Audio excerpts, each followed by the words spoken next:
The night was quiet inside the international terminal, but Emery's instincts told her something was wrong. She sat in the waiting lounge, her backpack pressed against her chest, pretending to scroll through her phone. Yet her sharp eyes scanned every reflection in the glass windows. A man in a gray jacket had been watching her for too long. Not openly, not obviously, but in the way predators studied prey. Each time Emery shifted her seat, the man repositioned himself. Each time she looked away, he tilted his head just enough to keep her in his line of sight. She exhaled slowly, calming her heartbeat. Stay invisible, stay calm. That was the rule she had lived by for months. But tonight, something was different. As boarding was announced, Emery walked toward the gate, forcing her steps to remain casual. She had learned long ago that danger thrived on panic. The gray jacket man followed at a distance, his phone pressed unnaturally close to his mouth, whispering to someone unseen. On the jet bridge, Emery's senses sharpened. The hum of engines, the chatter of passengers, the metallic echo of footsteps, it all blended into noise. But she caught something out of place, a faint tapping. Someone ahead of her, a teenage girl, was moving her fingers awkwardly against her carry-on bag. Tap, tap, pause, tap, tap, tap. Emery's eyes narrowed. It wasn't random, it was Morse code. She slowed just enough to catch the rhythm. The girl's lips never moved, her eyes forward, but the message repeated. Help, danger. A chill rippled down Emery's spine. The girl didn't even glance back, but her silent SOS was clear. Whoever she was, she couldn't cry out loud. Someone was controlling her. Emery entered the plane and slipped into her seat near the back. Though her ticket was for a different row, she wanted distance, perspective. From there, she could see the gray jacket man still lingering near the front, whispering into his phone. And the girl, she sat rigidly by the window, her knuckles white against the armrest. The cabin lights dimmed for takeoff. Emery leaned back, her face calm but her mind racing. Someone's in trouble. And I might be the only one who noticed. The engines roared to life, and the plane lifted into the dark sky. Straight into a storm Emery hadn't expected. The plane climbed steadily, its wings cutting through layers of thick, restless clouds. Cabin lights flickered faintly as turbulence rattled trays and overhead compartments. Most passengers laughed nervously, pulling seatbelts tighter, but Emery didn't laugh. She had seen storms before, this wasn't just weather. She glanced at her watch. Exactly 12 minutes since takeoff. The man in the gray jacket had changed seats, slipping closer to the cockpit. He was calm, too calm, and each movement of his lips against the phone hidden in his hand screamed secrecy. Emery's eyes returned to the girl at the window seat. Her posture hadn't changed, rigid, frozen, knuckles white as she clutched the armrest. A flight attendant leaned down to ask if she was okay, but the girl shook her head quickly, eyes darting toward the cockpit. Her lips parted as if to speak, but no sound came out. Instead, her fingers twitched against her knee, repeating the pattern Emery had caught earlier. Tap, tap, pause, tap, tap, tap, danger, help. Emery's instincts sharpened. This wasn't random. Someone had silenced that girl, and the silence itself was screaming. A loud ding echoed through the cabin as the captain's voice came over the intercom. Ladies and gentlemen, this is your pilot speaking. We are experiencing minor turbulence. Please remain seated. His tone was wrong, flat, forced, like someone reading lines at gunpoint. Emery had spent enough years studying voices to recognize tension disguised as calm. She adjusted in her seat, her hand brushing the hidden pouch in her backpack. Inside was nothing deadly, nothing that could raise alarms at airport security, but everything she needed to survive. Rope, a multi-tool, a flashlight no bigger than a thumb. Tools that could turn the odds.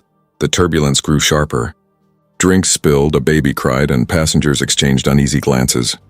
But Emery's focus remained on the cockpit door, locked tight with its reinforced steel. She counted seconds between every announcement. Too long, too scripted. Something was brewing up front. Suddenly, the girl in the window seat jerked. A tall man in uniform, a co-pilot, had stepped out of the cockpit briefly. He leaned down and whispered something to her. His hand rested on her shoulder just a second too long. Her body stiffened, her jaw clenched. When he walked away, she didn't look relieved, she looked crushed. Emery's chest tightened. She's their hostage. The girl shifted again, tapping a new sequence on her thigh. Emery focused hard, translating the broken rhythm. Not storm, control, help. Emery's pulse raced. The turbulence wasn't natural. Someone was controlling the plane. either manually or through sabotage. She glanced around the cabin. Everyone else seemed oblivious, distracted by flickering seatbelt signs and shaking luggage bins. No one was watching closely enough. No one but her. Leaning slightly forward, Emery caught the girl's eyes in the reflection of the window. Just a flash. Just enough. Emery blinked twice, slow and deliberate, a signal. I hear you. I understand. The girl's lips parted, but again no words came. Her eyes watered as she looked away quickly, terrified of being caught. The cabin crew walked by again, but Emery noticed their smiles didn't reach their eyes. Too stiff. Too professional. Were they scared too, or part of the game? She pulled her backpack a little closer, disguising the movement as adjusting her seatbelt. If this plane was under someone else's control, every second mattered. She needed to figure out who was enemy, who was ally, and how much time they had left before whatever plan was in motion reached its end.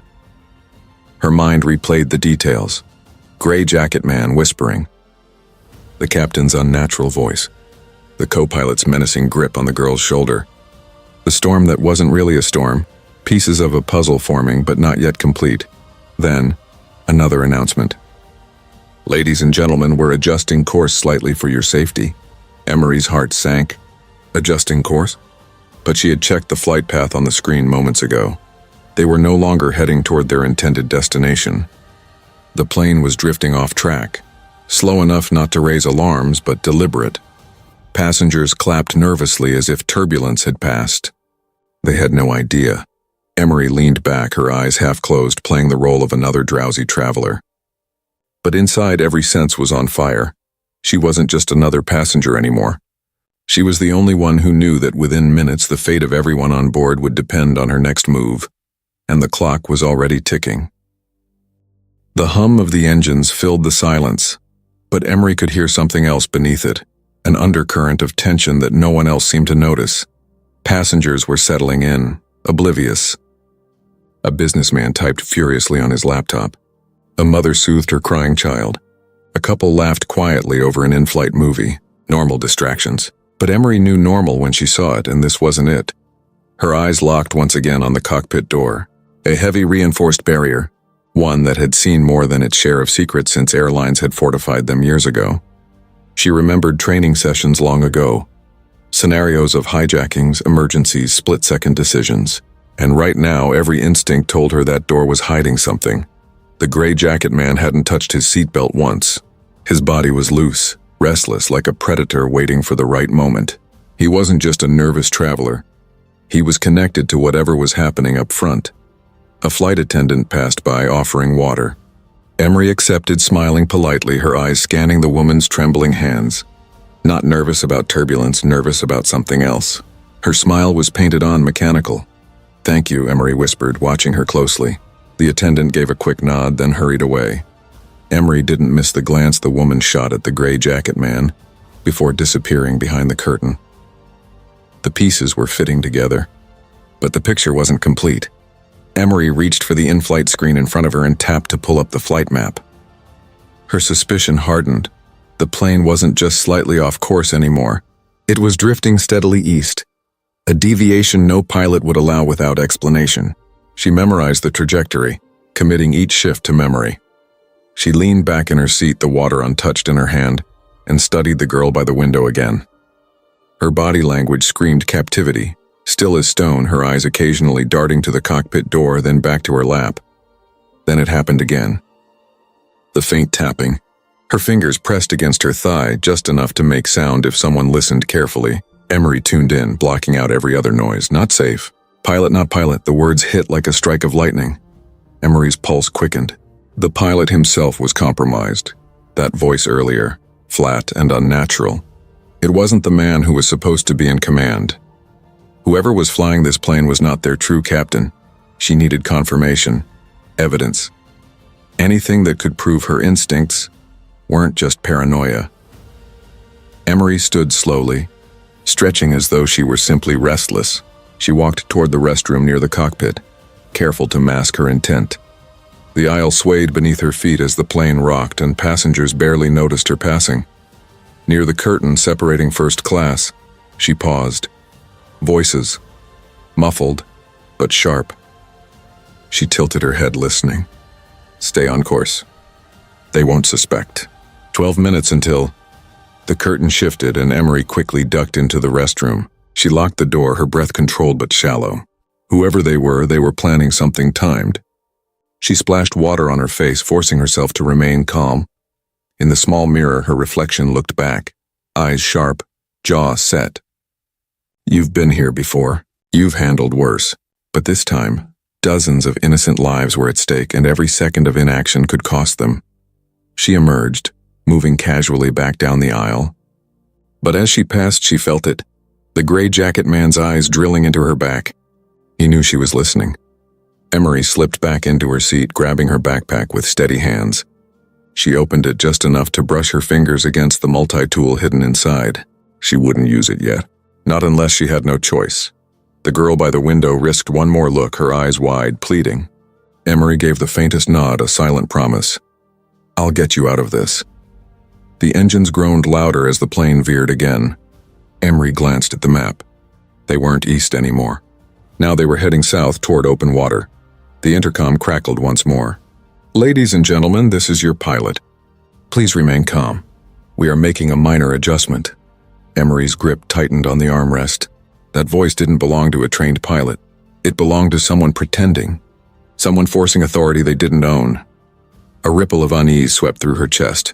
They weren't just off course. They were being taken. Her options were narrowing. She could wait, gather more evidence, and risk losing control completely. Or she could move soon and confront the danger head-on. As if answering her thoughts, the gray jacket man stood abruptly and walked toward the cockpit. The flight attendant didn't stop him. She simply stepped aside, lowering her gaze. Emery's breath caught. This wasn't just suspicion anymore. This was confirmation. Whatever was happening behind that locked door was about to unfold. And Emery knew one thing for certain. If she didn't act, no one else on this plane would, and the storm outside was nothing compared to the one about to erupt inside. The gray jacket man vanished into the cockpit, the reinforced door clicking shut behind him. Emery's heart drummed in her chest. The passengers around her didn't even blink. They thought it was routine. Only she knew it wasn't. She took a slow breath, calculating. If she moved too soon, she'd expose herself. If she waited too long, they'd lose altitude, drift farther off course, and the girl by the window, along with everyone else, would have no chance. Her eyes darted to the girl again. This time the tapping was faster, urgent. Emery strained to read it. Soon, danger, hurry. The girl's fingers froze the moment the co-pilot stepped out. His tall frame filled the aisle, his uniform crisp but his eyes cold. He scanned the cabin like a hawk, landing for a moment on Emery. His lips curled faintly as if he'd already marked her as a problem. He whispered something into his sleeve, then walked back toward the cockpit. The door hissed open briefly, and in that instant Emery glimpsed something. Gloved hands gripping the controls. A shadowed figure who wasn't the captain she saw at boarding. Her suspicion was truth now. The plane had been hijacked from the inside. She leaned forward, her mind racing. How to get in? That door was reinforced steel, impossible to break without brute force or codes. She didn't have either. But she did have timing, skill, and the element of surprise. A nervous cough broke her focus. The mother with the baby looked pale, her water bottle trembling in her hand. "Excuse me," Emery whispered, leaning across the aisle. "Do you mind pressing the attendant button? I think the baby might need something." The woman nodded, relieved to have a distraction. She pressed it. The ding echoed through the cabin. Seconds later, the attendant appeared. The same woman Emery had noticed earlier. Shaking hands, plastered smile. Emery caught her wrist gently as she leaned down. Their eyes locked. "You're scared too," Emery murmured under her breath, barely audible. The woman's face stiffened. She glanced quickly toward the cockpit, then back to Emery. For a heartbeat, the mask slipped, fear clear in her eyes. Then she straightened and forced the smile again. "Of course, ma'am." Right away. She walked off quickly, but Emery had seen enough. The crew wasn't fully in control. At least one of them was coerced. She slipped her hand into her backpack, brushing her multi-tool, when suddenly the intercom crackled again. "Ladies and gentlemen, remain calm. We are entering another patch of turbulence. Please stay seated." But the plane wasn't shaking. The air was smooth. The lie was too blatant to ignore then. The first sharp tilt. Drinks spilled, passengers gasped, and the overhead compartments rattled violently. The girl clutched the armrest, panic written across her face. Emery gritted her teeth. They were testing control, deliberately destabilizing the plane. She stood quickly, making her way up the aisle under the chaos of turbulence. Passengers were too busy bracing themselves to notice her slipping forward. She reached the curtain near first class and paused, listening. Inside, muffled but clear, came the voices. Coordinates locked in. They'll never see it coming. Keep her quiet. Her pulse quickened. Coordinates locked in? They were steering the plane toward a target. The door beeped. Someone was about to exit. Emery pressed herself against the bulkhead as the co-pilot stepped out again. He adjusted his sleeve mic, muttering, "All clear." It was now or never. Emery lunged. In one swift motion, she slammed her elbow into his ribs, knocking the air from his lungs. His eyes widened in shock as she twisted his wrist, forcing the comm device from his hand. He staggered, but before he could cry out, she delivered a precise strike to his throat. He collapsed silently, gasping, his body sliding against the wall. Passengers gasped behind her. Some screamed. Emery turned, finger pressed to her lips. "Stay quiet," she hissed. The gray jacket man's shout came from inside the cockpit. "What's going on out there?" Emery grabbed the co-pilot's ID badge and swiped it against the cockpit lock. The panel blinked red. Denied. She cursed under her breath. Of course they'd changed codes. The door handle rattled from the inside. She had seconds. She dragged the co-pilot's limp body to the side and crouched low. Multi-tool flicked open. The door cracked open, and the gray jacket man appeared, fury on his face. "You!" Emery surged forward, slamming the edge of the multi-tool against his wrist. The weapon he was holding clattered to the floor. She drove her shoulder into his chest, forcing him back a step, just enough to wedge her foot in the door before it slammed shut. For a moment, the two locked eyes, hers blazing with determination, his with ruthless calculation. Then chaos erupted. He shoved back, yelling into the cockpit, "She's onto us!" The cabin exploded in panic. Passengers screamed. Flight attendants rushed forward, and the girl by the window tapped furiously against her thigh. Emery gritted her teeth, pushing harder against the door. Her muscles strained. She didn't have the code, but she had something better, unyielding resolve. If she couldn't open it by stealth, she'd tear it open by force, because behind that door lay the truth, and behind that truth lay every soul on this plane, and Emery wasn't about to let them die. The door buckled under the weight of their struggle. Emery shoved her shoulder against it, muscles burning as she forced it open inch by inch. The gray jacket man snarled, shoving back with all his strength. Behind him she could hear the whine of the engines climbing, a pitch too sharp, too dangerous. "Get her out," a voice barked from inside. The fake pilot. The man lunged, trying to slam the door shut, but Emery twisted low, sweeping his legs. He stumbled, crashing backward into the aisle. Passengers shrieked, some covering their children's eyes, others fumbling for their phones. Emery stepped over him, snatching up the weapon he had dropped earlier, a short, tactical blade. Her grip tightened as she swung the cockpit door open. What she saw inside confirmed every suspicion. The real captain was slumped in the corner, wrists zip-tied, gagged, his uniform rumpled and blood on his temple. At the controls sat another man in a stolen pilot's jacket, eyes locked on the instruments, steering the plane off course.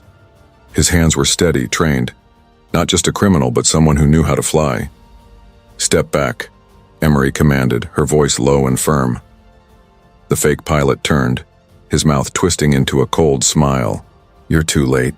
He jerked the controls and the plane lurched violently to the left. Passengers screamed as the cabin tilted, drinks and bags tumbling to the floor. The overhead lights flickered, warning alarms chiming from the console. Emery didn't hesitate. She dove forward, slamming the fake pilot's wrist against the throttle. He grunted, releasing it for a moment, but spun with surprising agility, throwing an elbow toward her jaw. Emery blocked it with her forearm, countering with a strike to his ribs. The cramped cockpit became a storm of fists, elbows, and desperate grappling. Every second the plane shook under their fight, altitude slipping dangerously. "Get her out of here," the fake pilot roared. The gray jacket man scrambled up from the floor behind her, lunging into the cockpit. Emery spun, slamming the door shut with her heel just as he reached for her. His hand was crushed in the frame and he howled, retreating in pain. The lock clicked. Now it was just her, the unconscious real captain and the imposter. The fake pilot snarled, ripping a sidearm from under the console. "I'll crash this plane before I let you stop me." Emery's pulse spiked, but her hands were steady. She feinted left, then surged forward, slamming the multi-tool blade into his forearm. The gun clattered across the cockpit floor, lodging under the captain's chair. The fake pilot roared in fury, swinging a wild punch. Emery ducked, grabbing his jacket collar and slamming his head against the console. Warning alarms shrieked as buttons were accidentally pressed, altitude plunging faster now. The entire plane rattled, oxygen masks dangling loose. Passengers outside screamed as the cabin tilted nose down. "Pull it up," Emery shouted, shoving him aside and grabbing the yoke. But the fake pilot wasn't finished. He lunged again, hands clawing at her neck, dragging her back. Emery gasped for air, vision dimming, but her elbow struck true, driving into his stomach. He stumbled and she slammed him into the cabin wall. Her knuckles bloodied, lungs burning, Emery forced herself back to the controls. The altimeter screamed, they were plummeting. She yanked the yoke with both hands, muscles screaming, every fiber of her being focused on pulling the plane up. For a terrifying heartbeat, nothing happened. Then, resistance. The nose lifted slowly, groaning against gravity. The engines howled, straining, but the descent slowed. The fake pilot roared again, throwing himself at her. Emery caught him mid-lunge, twisting his arm and slamming him onto the cockpit floor. He writhed beneath her, but she pinned him with brutal precision. Multi-tool pressed to his throat. "Who are you working for?" she hissed. He spat blood, smirking. "You'll never stop it." This flight was just the beginning. Emery's jaw clenched. She struck the side of his head and he went limp, unconscious. The cabin filled with heavy breathing, alarms, still wailing. She glanced back at the real captain, bound and gagged. Without wasting a second, she sliced the zip ties, pulling the gag from his mouth. He coughed, eyes wide with disbelief. What? "No time," Emery cut him off. "Help me stabilize this plane." Together, they gripped the controls, leveling the wings. The descent slowed, altitude climbing again. Passengers screamed in relief as the cabin steadied, though they had no idea how close death had come. Outside, storm clouds split to reveal clear night skies. The city lights glimmered far below, too far off course but still reachable. Emery exhaled, sweat dripping from her brow. The danger wasn't over, but for the first time since takeoff, survival felt possible. The captain shot her a bewildered glance.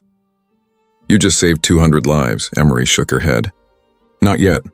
Whoever planned this won't stop here." She bound the fake pilot with his own zip ties, kicking his weapon further under the console. Then she gripped the intercom. Her voice echoed through the cabin, steady and unshaken. "This is Emery, stay calm. The situation is under control." But deep down, she knew it wasn't over. Not by a long shot, because one question still hung in the air, heavier than the storm outside. If this was just the beginning, what was waiting for them when they landed? The cockpit was a mess. Blood smeared on the console, alarms flashing red across the screens, and the limp body of the fake pilot slumped against the wall. The hum of the engines, though steady now, felt louder in the silence that followed the chaos. Emery sat in the co-pilot's chair, her chest heaving, adrenaline still coursing through her veins. She had pulled the plane back from the brink, but the weight of 200 lives still pressed against her shoulders. Every movement, every decision mattered. The real captain flexed his raw wrists, shaking off the numbness from the zip ties. His face was pale, but his hands were steady as he adjusted the controls. "I've been flying 30 years, he rasped, voice thick with disbelief. "Never thought I'd see my own plane stolen under my nose." Emery's eyes stayed locked on the horizon. "You've got it now, just keep us level." He glanced sideways at her. "And you? You're not crew. Who are you?" She didn't answer. Instead, she reached for the intercom again. Her voice was firm, calm, designed to steady the chaos behind the cockpit door. "Attention passengers, the situation is contained. Please remain seated and do not panic. We are safe." The words echoed through the cabin. A ripple of uneasy relief followed. Whispers, sighs, even a few muffled cheers. But Emery knew safety was temporary. Behind her, the unconscious imposter stirred, a low groan slipping from his throat. Emery turned sharply, pressing her boot against his chest. "Stay down," she growled, multi-tool still in hand. The captain shot her a wary glance. "We should restrain him properly." "I already did," she said, nodding at the zip ties binding his wrists. "But men like him don't stop just because you tie them down." She knelt, gripping the man's chin, forcing his eyes open. "Who sent you?" she demanded. His lips curled into a faint, bloody smile. "You really think this ends here? You've saved them for now, but the storm's still coming." Emery's jaw tightened. She slammed his head back against the wall, hard enough to silence him, but not enough to knock him out completely. His cryptic words gnawed at her. The captain adjusted the radio, but static hissed back. "Comms are jammed, I can't reach air traffic control." Of course they were. Whoever had orchestrated this had thought ahead. The cabin phone buzzed. Emery snatched it up before the captain could. A flight attendant's frantic voice spilled through. "We've got panicked passengers. Some are demanding answers, and the man in the gray jacket is gone." Emery froze. She had last seen him outside the cockpit, hand crushed in the doorframe. He'd vanished in the chaos. Her eyes flicked to the unconscious pilot at her feet. "He's not alone," she muttered. Before she could say more, a sharp bang rattled the cockpit door. Then another. The captain's face paled. "He's trying to break back in." Emery's muscles tensed. The gray jacket man wasn't giving up. If he got inside, the fight would start all over again. Only this time, the passengers' panic could spiral into full chaos. "Lock the door," she ordered. "It already is," the captain snapped, gripping the controls tighter as turbulence shook the cabin. The pounding continued, louder, more desperate. Emery's mind raced. She couldn't stay pinned in this cockpit forever. If he rallied the passengers against her, or worse, if he carried another weapon, the situation could flip in seconds. She leaned down, grabbing the unconscious pilot's comm device. She clicked it on, scrolling through the last channel used. A distorted voice spilled out, chilling and confident. "Phase 1 complete. Prepare for extraction." Her blood ran cold. Phase 1? Extraction? This wasn't just a hijack. It was part of something bigger. The captain glanced at her. "What does that mean?" "It means," Emery said grimly, "this plane isn't the only target." The banging on the door grew louder, sharper, metal straining under the assault. The passengers outside screamed. Emery's grip on her multi-tool tightened. "Keep this bird steady," she told the captain. Then, without hesitation, she pulled open the emergency toolkit beside the seat. Inside lay a flare gun, standard issue for signaling in case of survival landings. She checked the chamber, loaded, and pointed it at the cockpit door. The captain blinked. "You're not actually going to whatever's on the other side." Emery cut him off, eyes cold. "Isn't walking through." The door dented inward with another crash. Emery's muscles coiled like springs, every nerve on fire. And then, silence. The pounding stopped. Emery didn't lower the gun. Silence was worse. Silence meant planning. Her heart pounded as she waited, every second stretching longer than the last. The storm outside had cleared, but a greater storm lingered inside this metal coffin hurtling through the sky. Finally, the intercom crackled again. Not the captain, not the crew. A new voice, smooth, confident, deadly. "You've done well, Emery," it said. "But this game isn't over. Land that plane safely if you can. We'll be waiting for you." The line went dead. Emery's stomach knotted. Whoever they were, they knew her name. And that meant she wasn't just fighting for survival anymore. She was part of something far bigger and far darker than anyone on this flight could imagine. The storm had passed, but inside the aircraft, the air was heavier than ever. Emery stood by the cockpit door, flare gun still in her hand, her finger resting on the trigger. The silence outside was suffocating, broken only by the nervous murmurs of passengers. The captain cleared his throat, voice steady but low. "We're on approach. 30 minutes until landing." 30 minutes. To Emery, it felt like a lifetime. Somewhere beyond that door, the man in the gray jacket was waiting. Whether he was armed or not didn't matter. He had numbers on his side. Desperate passengers could be weaponized just as easily as guns. Emery's thoughts raced back to the cryptic voice on the comms. "We'll be waiting for you." Whoever they were, they knew her name. That made this personal. The cockpit door shuddered once, then stilled again. This time, no pounding followed. Just quiet. That was worse. She pressed the intercom button, her voice firm. "This flight is under control. Stay calm. No one leaves their seat until we're on the ground." A ripple of obedience passed through the cabin, though fear still lingered in the air like smoke. The runway lights appeared in the distance, thin streaks of gold against the endless black. Relief should have washed over her, but Emery's gut twisted tighter. Landings were the most vulnerable moments. If the gray jacket man wanted to strike, he would wait until the chaos of touchdown. The captain guided the plane lower, the engines roaring as the wheels prepared to drop. Emery braced herself, gun raised, eyes fixed on the door. Then, it happened. A single sharp click from outside the cockpit, the sound of a lock being tampered with. Her muscles tightened. The timing was perfect. Just as the plane dipped toward the runway, the cockpit door began to creak open. Passengers screamed. The captain cursed. Emery raised the flare gun steady as stone. The door opened an inch, then Emery fired. A blinding red flare shot forward, filling the cabin with searing light and smoke. The gray jacket man recoiled with a howl, retreating into chaos. The plane touched down with a violent screech, rubber burning against asphalt. The impact jolted every passenger, but the wheels held. Emery stood firm, smoke swirling around her like a shield. She had bought them seconds, enough for survival. As the plane slowed, her eyes burned through the haze. She knew one thing for certain. This battle was over. But the war had just begun.